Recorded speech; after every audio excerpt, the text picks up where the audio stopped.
Menurut saya, akar dari banyak masalah kita hari ini terdapat pada situasi itu yang saya tuliskan itu. Belief system sebagian besar kita itu eksklusif.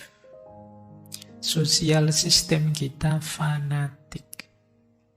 Cultural system kita feodalistik. Political system kita egoistik. Economical system kita konsumtif. Informational system kita manipulatif. Sebenarnya ini satu-satu bisa jadi bahan diskusi kalian ya.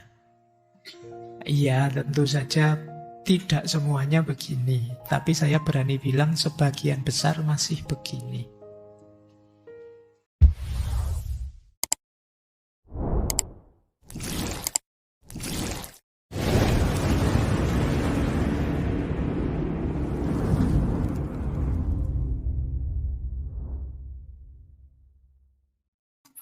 Assalamualaikum warahmatullahi wabarakatuh. Bismillah. Mari kita lanjut lagi belajar kita, ngaji kita. Jadi intinya ngaji filsafat itu ya ngaji, kita belajar ya. Segala yang di luar itu bonus. Jadi bonus itu ada, alhamdulillah, tidak ada ya, tidak masalah. Bahkan termasuk pemahaman kita, kepandaian kita, itu ya anugerah sebenarnya bonus. Karena yang bisa kita lakukan hanya belajarnya. Maka ayo kita mulai ya, nawaitunya belajar. Baik, kita mulai nggih. Baik, bismillah ya, kita belajar tentang ketidakpastian dan resiliensi diri. Yang pertama, tentang ketidakpastian. Kalau dalam beberapa analisis, di situ saya masukkan misalnya ada analisis VUCA. VUCA itu singkatan Volatility, Uncertainty, Complexity, Ambiguity. Jadi kita hari ini itu berhadapan dengan peradaban manusia yang volatil, uncertain, kompleks, dan ambigu. Volatil itu berubah-ubah. Sebenarnya berubah ini kan tidak mengagetkan. Sejak zaman Yunani dulu orang sudah tahu bahwa hidup ini hakikatnya perubahan. Heraklitos. Satu-satunya yang tidak berubah adalah perubahan itu sendiri. Jadi hidup ini serba. Bahkan saya yang tadi jalan dari luar masuk ke sini itu mungkin beda sudah. Saya yang di sana di luar masjid dengan saya yang di dalam masjid itu mungkin sedikit banyak juga berubah. Saya yang belum berangkat ke masjid dengan saya yang sekarang sedang itu mungkin sedikit banyak juga sudah ada perubahannya. Nah, problemnya memang hari ini perubahan itu begitu cepatnya. Dan kalian sering kaget dengan perubahan yang sangat cepat itu. Ketika kalian kaget terus pikiranmu jadi tidak jernih, daya kritismu turun, akhirnya kamu gampang dimanipulasi. Hari ini kan hidup kita itu dari viral ke viral. Setiap viral itu kan mengagetkan. Akhirnya kita kehilangan kewaspadaan, daya kritis kita turun. Itulah kenapa orang Jawa punya semboyan, ojo gumunan, ojo kagetan. Kalian mungkin tanya, kenapa sih Pak? Kan wajar saja orang gumun, orang kaget. Iya, karena dalam situasi gumun, situasi kaget, itu pikiran kita jadi tidak jernih melihat persoalan. Jadi kita tidak tajam, wong kaget. Sama kayak orang marah. Orang marah itu kan juga tidak jernih pikirannya. Maka mari kita sadari hidup ini memang berubah-ubah dan belakangan perubahan itu cepatnya luar biasa. Oke, ini teori VUCA itu ya. Kemudian yang kedua, selain berubah-ubah, dunia ini hari ini serba tidak pasti. Kalian boleh meramal apa saja, tapi masa depan tidak bisa digambarkan. Kalian mau bilang, besok kita ada Indonesia emas, itu aja kan ragu-ragu. Iya kan? Emas tenanan, situasinya kayak gini kok ya. Ini kan kamu ragu-ragu. Mau bilang Indonesia hancur itu gimana, mau bilang Indonesia maju itu gimana, kita bingung. Ya yang bilang pasti maju menggebu-gebu kan biasanya ya para pejabat. Tapi kan kita membaca objektifnya itu tetap merasa ragu. Meramal Indonesia 10 tahun, 20 tahun, 30 tahun ke depan seperti apa, mungkin kita tidak berani memastikan. Kenapa? Tadi loh, situasi perubahannya terlalu cepat. Nah, ini situasi kedua. Tapi ya tetap kalian harus siap. Makanya jangan mudah percaya dengan ramalan-ramalan. Kadang-kadang ya ramalan itu berdasarkan fakta hari ini. Tapi kalau fakta hari ini tidak jelas, gimana orang bisa meramal? Kalau situasi existingnya kita tidak tahu, lah gimana kita bisa memprediksi? Ya kecuali ramalan-ramalan yang model besok ada bencana, besok ada pejabat ketangkep, itu kan ramalan-ramalan. Ramalan kayak gini yo. Ya kalau benar jadi rame, hype, kalau salah tidak ada orang bahas. Makanya peramalnya rasanya hebat luar biasa. Padahal ya itu dari sekian puluh ramalannya mungkin 1-2 yang pas. Tapi memang situasi hari ini serba tidak sepasti itu. Zaman dulu bahkan sudah diramalkan loh, 2012 itu kiamat. Ya kan, sampai hari ini tidak jadi itu. Apa malaikatnya pengen ngeprank ya. Makanya begitu diramal, manusia sudah ngeramal ini, ganti saja ceritanya. Jangan begitu. Dulu kita sudah siap-siap sampai dibikinin film itu ya 2012. Tapi terus tidak jadi. Kenapa? Ya memang apa-apa sekarang serba tidak pasti. Wong sekarang musim saja kan tidak mesti. Kalian saya tanya, hari ini musim kemarau apa musim penghujan? Itu pun mungkin kita bingung hari ini. Mau dibilang kemarau tapi kok hujan. Mau dibilang hujan tapi ya sudah lama ini tidak turun hujan. Begitu kita ngerasa nih, wah sudah lama tidak turun hujan, berarti kemarau ini tiba-tiba hujan. Ya itu mungkin efek dari kita belakangan suka ngeprank itu. Oleh alam pun kita diprank. Pak Tani bingung sekarang situasinya, jadi serba tidak pasti. Ya, jadi situasi kedua uncertainty. Situasi ketiga complexity. Complexity itu problem kita hari ini saling terkait, kompleks. Jangan dikira urusan politik itu politik saja, nanti ada hubungannya dengan sosial, ada hubungannya dengan ekonomi, ada hubungannya dengan budaya. Bahkan ada hubungannya dengan agama, kompleks.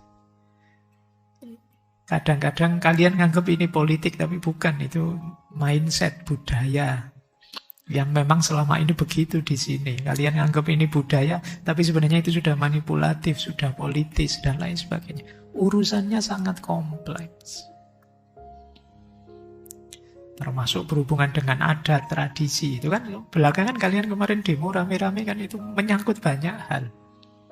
Tidak sekedar urusan politik. Jadi betapa kompleksnya situasi hari ini. Jadi sudah berubah-ubah, tidak pasti, kompleks, dan tidak jelas, ambigu. Kita hari ini bingung, mana benar, mana salah. Bukan karena kurang informasi, tapi terlalu banyak informasi. Kita tidak bisa milih, mengklarifikasi, ini benar, ini salah. Ya kita gampang sih bilang ke orang-orang, tabayun dong, tabayun. Kan gampang ngomong gitu. Lah emangnya simpel tabayun itu. Ada tekniknya, ada prosesnya. Dan itu yang kita hadapi hari ini. Semua orang ngomong, semua orang nge-share sesuai kecenderungannya sendiri-sendiri. Dan ini membuat segalanya jadi membingungkan. Nah, ini nanti kita belajar ini mungkin minggu depan ya, belajar tentang bagaimana kita mengelola informasi yang datang dalam diri kita. Tapi malam ini mari kita sadari peliknya situasi hari ini, rumitnya situasi hari ini. Jadi kalau kalian tidak luas caramu berpikir dan tidak luas hatimu, kamu mesti kelelahan dan pada akhirnya depresi melihat situasi hari ini. Maka pesan besarnya malam ini sebenarnya siapkan mentalmu. Jangan dikira situasi akan membaik, problem demi problem akan datang terus, membanjir. Maka tema malam hari ini, kuatkan resiliensimu. Tingkatkan daya tahanmu. Baik, ini juga dulu pernah kita bahas, saya kasih screenshot sebentar itu. Dulu kita bahas ini di Ziauddin Sardar. Post normal era. Hari ini itu sudah melampaui normal. Jadi situasinya sudah tidak normal lagi, sudah post normal. Cirinya 3C. Kalau di Sardar kemarin ya sama dengan penjelasan tadi secara umum sih. Yang pertama complexity, yang kedua chaos, yang ketiga kontradiksi. Ini Ziauddin Sardar. Complexity itu seperti tadi loh. Dunia di sekeliling kita itu sistem yang saling terkait, saling bergantung. Menyelesaikan urusan A itu tidak bisa hanya dari satu dimensinya, karena dia pasti multidimensi. Itu yang kadang-kadang kalian bingung kan, menuntut ini. Tapi kalau ini dituruti, ada problem di dimensi yang lain. Dimensi ini dibereskan, dimensi yang lain bermasalah terus begitu. Ini namanya kompleks. Maka pembacaan kalian harus luas. Yang kedua chaos. Kalau sudah kompleks, terus chaos. Ada kekacauan.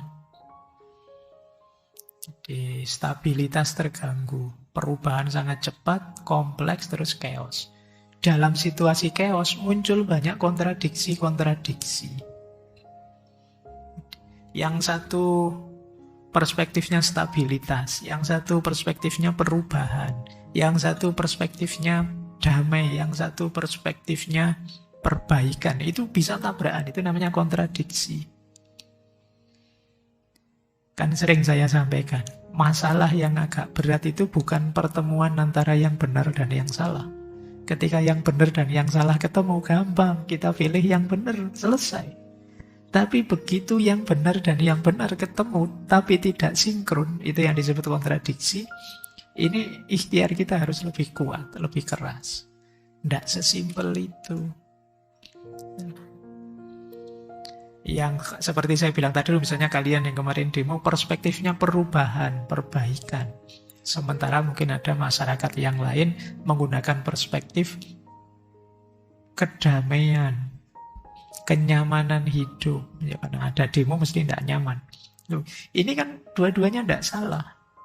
Itu kalau tidak di-manage secara bagus, ya tentu saja terjadi konflik horizontal. Atau jangan-jangan kalian sengaja diadu. Ini ya, perhatikan situasi ini. Jadi kompleks, kemudian chaos, kemudian kontradik. Makanya tadi pesan saya, hatimu yang luas, wawasanmu yang banyak. Biar tidak sempit, tidak isinya otot-ototan aja lah. Tapi kamu bisa menganalisisnya lebih jernih. Baik, kalau ini sudah kita jelaskan beberapa bulan yang lalu tentang post normal Ziauddin Sardar. Oke, sebenarnya saya mau ke sini.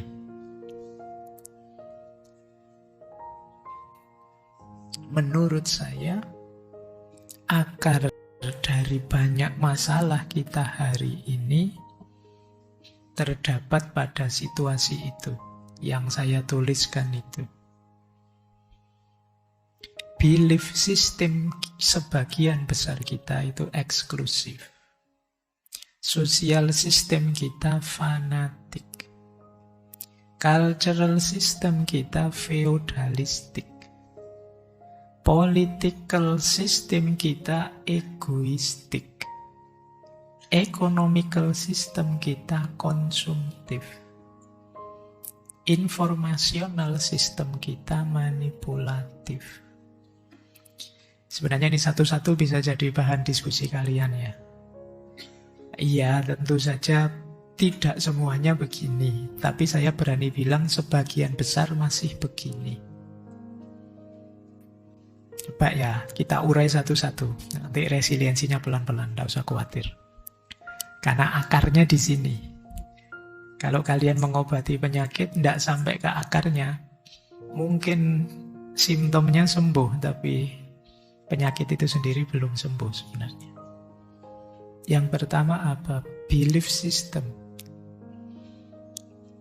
Jadi sistem ideologi, sistem kepercayaan kita itu sebagian besar kita mindsetnya eksklusif.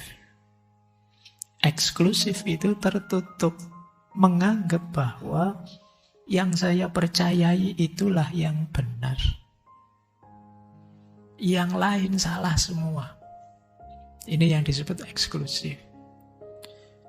Orang seperti ini tentu saja dia tidak mempan dikritik. Kalau agama terus jadi dogmatis kaku. Merasa dirinya yang paling benar. Tidak bisa diajak diskusi. Oke, ini sering jadi masalah. Belief system yang eksklusif, tertutup.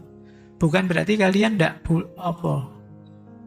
boleh meyakini kebenaran tertentu, kepercayaan tertentu. Yakini saja kebenaran yang kamu yakini, tapi jangan tertutup. Tertutup itu menganggap yang selain saya pasti salah semua, satu-satunya yang benar hanya aku. Nah, ini mungkin kalau di logika sering ada istilah klaim kebenaran.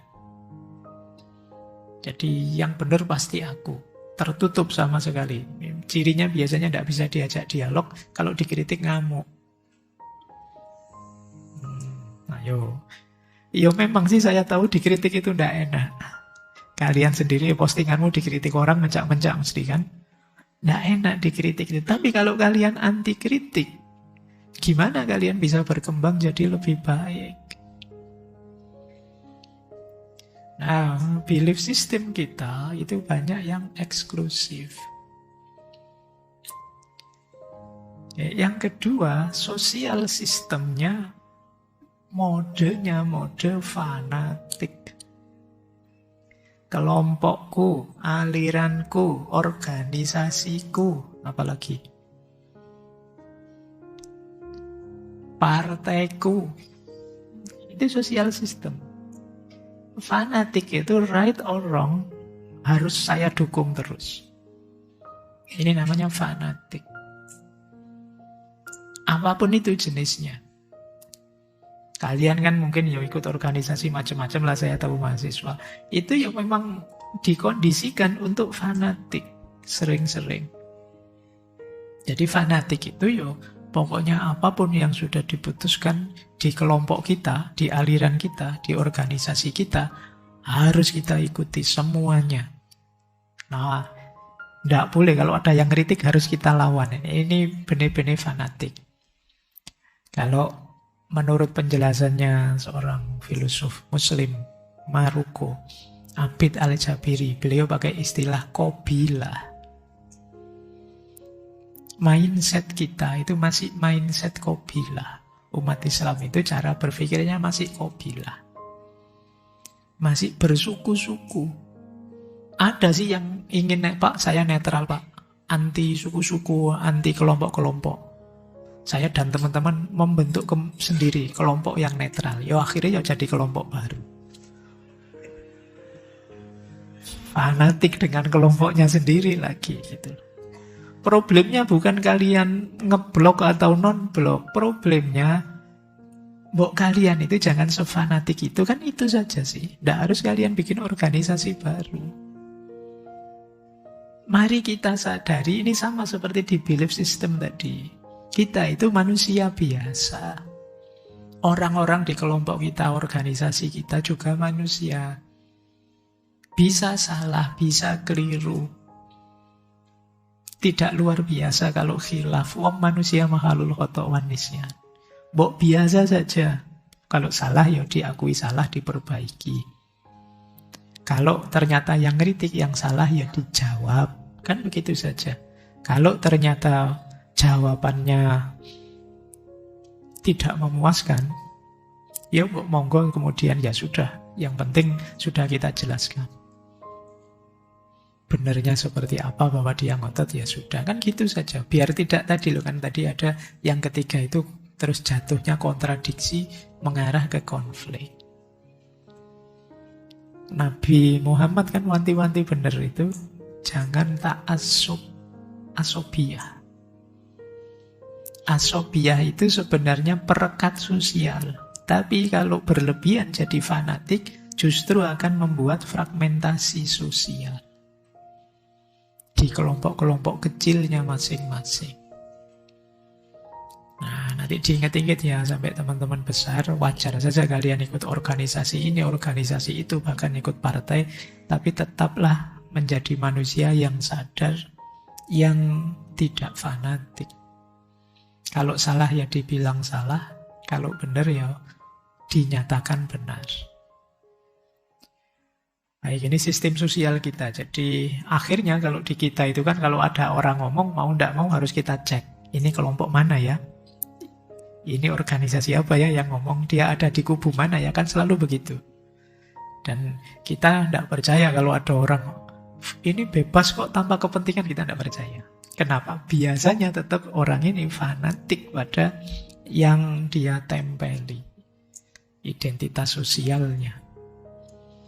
Baik, ini mulai, paling tidak kalian mulai ya, latihan lebih modern, lebih rasional dalam berorganisasi sosial. Yang ketiga, cultural system. Sistem budaya kita masih menurut saya kuat sekali corak feodalnya. Corak feodal itu yuk tetap kita tunduk patuh 100% pada patron-patron kita. Ini tadi corak feudalistik itu kan ya kayak kita patuh zaman dulu, patuh pada bangsawan-bangsawan, kita posisikan lebih tinggi mereka. Mereka punya banyak kekhususan, keistimewaan, privilege dalam hidup, dan bagi kita itu wajar saja begitu. Dasarnya tokoh-tokoh, patron-patron, idola-idola. Nah, sistem budaya kita begitu. Jadi kemandirian intelektual, memutuskan sendiri, bernalar sendiri itu rasanya barang langka. Kita selalu inginnya ikut saja apa keputusan orang atau kelompok orang yang kita anggap patron kita. Di berbagai strata, berbagai level. Bisa di partai-partai, bahkan bisa di kampus-kampus. Ketika kalian tidak kritis, patuh 100%, pokoknya apa kata dosennya, oke lah, dan lain sebagainya. Ini mental-mental feodal. Jadi mental feodal itu tidak harus kemudian hanya disalahkan kelompok bangsawannya, tapi mentalmu juga begitu. Kalau ada penindasan itu, yang bermasalah tidak hanya yang menindas yang jahat, tapi yang ditindas kok mau saja. Itu juga masalah. Mentalmu mental layak jajah. Sehingga orang tergoda untuk menjajahmu. Ini gaya feudalistik ini. Pikiranmu tidak hidup. Kalau disuruh bebas mikir sendiri, kamu malah tanya, enaknya gimana ya Pak? Itu ya sudah. Akhirnya disetir kalian. Ini bagi saya akar-akar feudal ini masih kuat di kita. Ya, yuk akarnya sampai di sini. Makanya kan kadang kamu heran, kok ada orang semembela itu ya? Pak, yang menurutmu ini jelas salah orang ini, tapi masih ada yang karena kelompoknya, karena grupnya dan mentalitasnya feodal. Jadi sosialnya fanatik, budayanya feodal. Itu kombinasi yang klop sudah. Dibangunkan susah. Jadi berat. Oke, dan ini di banyak kasus. Kalian akan ketemu nanti akarnya di sini. Di banyak kasus. Makanya sulit sekali mencari solusi-solusi yang kritis. Apalagi kemudian sistem politiknya egoistik. Kalau ini tidak perlu penjelasan ya, kalian ngertilah itu. Jadi yang dipikirkan hanya dirinya dan kelompoknya.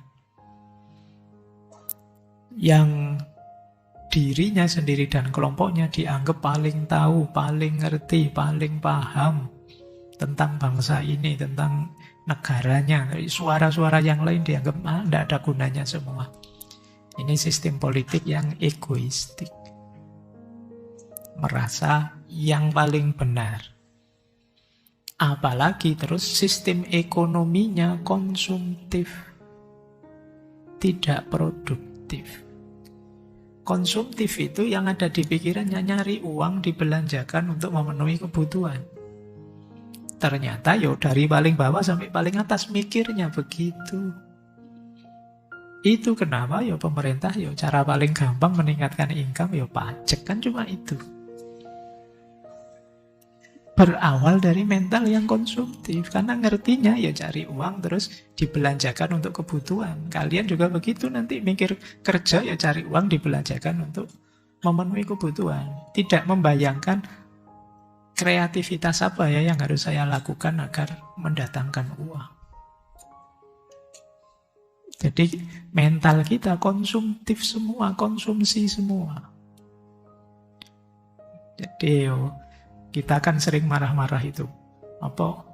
Ketergantungan HP, gadget semua dari luar. Lah kalau memang tidak ingin tergantung, bikin sendiri. Tapi kan kita tidak mikir sejauh itu ke sana. Kalau ada laptop versi terbaru yang di pikiranmu kan gimana caranya saya punya uang untuk beli laptop terbaru itu. Bukan gimana caranya saya bisa dengan kemampuan mungkin dibantu teman-teman, didukung support sistemnya, menciptakan laptop sebagus itu. Tidak ada pikiran itu. Yang dipikiranmu gimana caranya beli. Ini mental konsumtif. Dan tidak usah kaget, selama kalian mentalnya konsumtif, hidupmu tetap akan disetir oleh para produsen.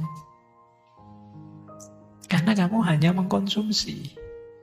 Tentu saja terus para produsen itu nanti yang mengarahkan kamu harusnya bagaimana, butuh apa, yang kamu harus miliki apa, dan lain sebagainya. Oke. Dilengkapi dengan sistem informasi yang manipulatif. Ini efeknya era yang kita sebut post-truth. Sistem ekonomi manipulatif itu berita, informasi, itu hanya kita pilih yang sesuai dengan keinginan kita. Sesuai dengan keyakinan kita. Kalau zaman dulu, orang itu mencari informasi yang benar, baru dia beropini. Jadi dia tahu informasi yang benar dulu, terus baru dia komen, baru dia beropini. Tapi hari ini yang disebut post-truth itu orang beropini dulu. Terus opininya itulah yang dia anggap kebenaran. Ini yang terjadi hari ini. Makanya informasinya manipulatif. Setiap kali informasi masuk pada kalian harus waspada. Ini dari siapa? Dia punya kepentingan apa? Tujuan dibalik yang tertulis ini apa? Itu kalian harus masuk ke sana. Karena kalau tidak, kalian akan tertipu. Ini yang dimaksud sistem informasi yang manipulatif. Baik, coba direview lagi. Ini menurut saya akar dari banyak masalah kita belakangan ini. Belief system kita eksklusif, sosial system kita fanatik, cultural system kita masih kuat feudalistik, Political system kita masih sangat egoistik. Economical system kita masih konsumtif. Dan informational sistemnya manipulatif. Nah, ini hampir di semua bidang ternyata ya ada masalah. Mungkin seperti minggu lalu, kalau bisa ya kita reset saja. Install ulang. Kembali ke sistem pabrikan awal terus dibangun pelan-pelan, mungkin begitu. Tapi ya kan tidak mungkin kalau peradaban itu dibikin semacam itu. Berarti ya ayo kita lakukan perbaikan-perbaikan. Itu yang saya tulis di bawah, itu counter movement-nya. Melawan eksklusivitas, fanatisme, feudalisme, egoistik, konsumtif, manipulatif, kalian perlu menegakkan nilai-nilai. Yang pertama, inklusivitas. Keterbukaan. Terbukalah, luaslah. Jangan sempit, jangan tertutup. Hidupkan solidaritas yang lebih luas. Jangan fanatik. Kemudian jalani gaya hidup yang egalitarian. Kesetaraan. Kita semua setara. Di posisi apapun. Jangan ada yang merasa lebih tinggi. Apalagi seorang muslim. Kan sering saya jelaskan. Hakikatnya tauhid itu kesetaraan makhluk.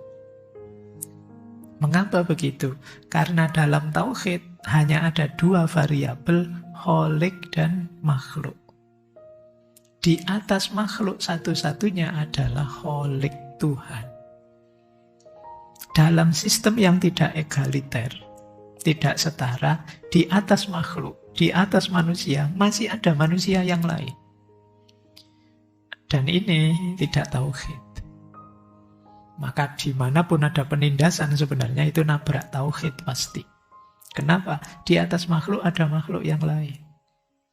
Di atas manusia ada manusia yang lain. Di atas alam ada manusia yang sewenang-wenang. Itu pasti tauhidnya perlu dipertanyakan. Lupa kan ada itu Pak, hierarki kalau di struktur, di organisasi, termasuk kenegaraan. Ada presiden, ada menteri di bawah presiden, ada. Iyalah, secara organisasi begitu. Tapi secara kemanusiaan kita semua setara. Hanya beda peran saja. Beda fungsi saja. Presiden tidak di atas kita. Ya dia punya perannya sendiri sebagai presiden. Kita peran kita sendiri sebagai kita. Jadi masing-masing ada perannya. Kalau dulu kalian belajar Konfusianisme mungkin masih ingat bahwa di antara problem dalam hidup manusia khususnya secara sosial, budaya, politik adalah ketika orang lupa namanya. Lupa namanya itu ketika dia tidak berperan sesuai namanya. Yang presiden tidak berperan sebagai presiden, yang wakil rakyat tidak berperan sebagai wakil rakyat, di situ mula-mula akan jadi problem besar dalam kehidupan sosial, berbangsa, dan bernegara. Itu sudah diingatkan oleh Konfusius. Kan dalam Konfusianisme kan ada ajaran reification of names, meluruskan nama-nama. Kalian juga begitu, mahasiswa, yo jalankan peranmu sebagai mahasiswa. Oke ya. Baik, ini rumus egalitarianisme.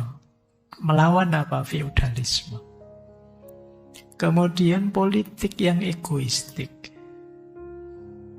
Ayo kita kembali ke ideal-ideal yang dicita-citakan founding fathers kita tentang Indonesia, kemakmurannya, dan lain sebagainya. Itu politik yang idealis. Tidak masalah. Kita punya ideal-ideal untuk dihidupkan, tidak sekedar pragmatik, egoistik saja. Apalagi mikirnya hanya untuk pemilu saja, 5 tahun ke depan saja, itu kurang ideal. Lebih ideal lagi untuk bangsa dan negara ini.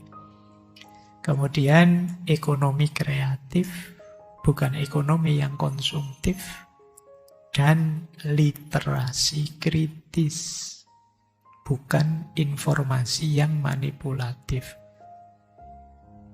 Baik, Ini ya, nanti kalau kalian jadi pejabat, diingat-ingat penyakit ini.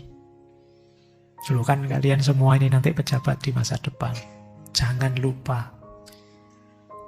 Nanti jangan-jangan kalau jadi pejabat ternyata kalian sama saja.